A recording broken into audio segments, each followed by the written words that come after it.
shirkadda Sostec markii aan aasaasay oo ahayd sanadkii 2006 wuxuu ahay fikirka aan ku aasaasay markaas oo wadanka aysan ka jirin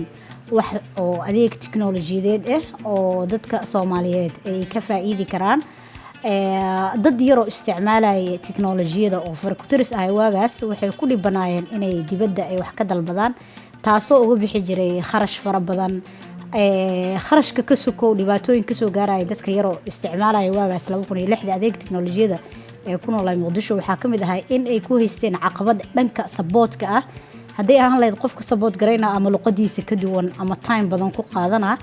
aniga oo markaas soo bartay computer science gaar ahaan programming fikirkaygan uu ahaa ilaa intaan jaamacadda dhiganay in aan wadankayga ka hirgeliyo barnaamij tiknoolajiyadeed hadaf dheer iyo aragti fogna ku dhisan taasoo oo ugu talagalsanay in dhammaan inta afka Soomaaliga looga hadlo idil inuu ka shaqeeyo company-gan dadaal badan iyo waqti badan oo soo galiyay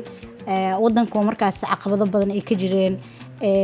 dadka oonan fahansanayn horta waxa aniga aan markaas adeega aan keeno tiknoolajiyada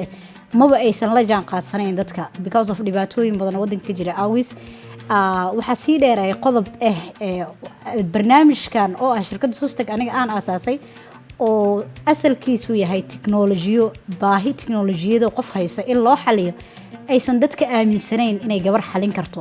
this waxay ahayd waxyaalaha ugu dhib badan oo aniga aan soo maray oo alxamdulillah laakiin dadka ayaga sidoodaba mar haday arkaan waxa uu tus oo taabsi oo ku qancayeen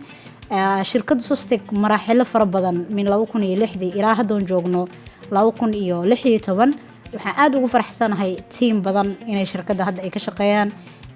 dad professional oo xirfadda tiknoolajiyada aaminsan ay joogaan adeegyo badan oo dhanka tiknoolajiyada aan soo saarnay barnaamijyo fara badan oo shirkadda aan soo saarnay oo productise oo annaga aan leenahay oo aan ku faanayno oo leenahay tiknoolajiyada yes qofka Soomaaliga ee hal abuurka leh iyo dhalinyarada Soomaaliga ee hadii loo deeyo wax badan way soo saari karaan barnaamijyo waaweyn ay kamid yihiin isbitaalada oo waxa la yiraahdaa shaafi iskuulada ay isticmaalaan dugaal waxa jira ganacsatada mid isticmaalaan oo idurdur dhanka ardayda oo kale waxaan u sameeynay maadaama annaga aan nahay tiknoolajiyo waxaan isku daynay inaan doorka annaga noogu aadan aan ka qaadano waxaan u sameeynay system la yiraahdo aflixi.com oo bar internet ugu talagalnay ardayga Soomaaliga haddii uu caqabad tiknoolajiyo ama caqabad fieldiga uu barana uu kala kulmo dad expert oo fieldiga ku jiro oo practical haayo inay uga jawaabaan su'aalaha uu soo weydiiyo waa hal abuur aan iska lahayn shirkadda Sostec aflixi.com sidoo kale waxaa jiro barnaamijyo aan ugu talagalnay in oo bulshada ay shirkadda profit ka yimaado dib aan ugu celino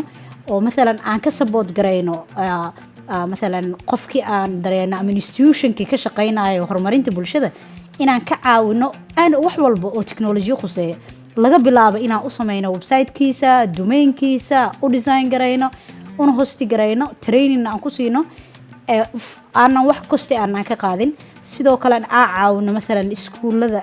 oo aan siino discount ka badan inta aan siino bulshada inteeda kale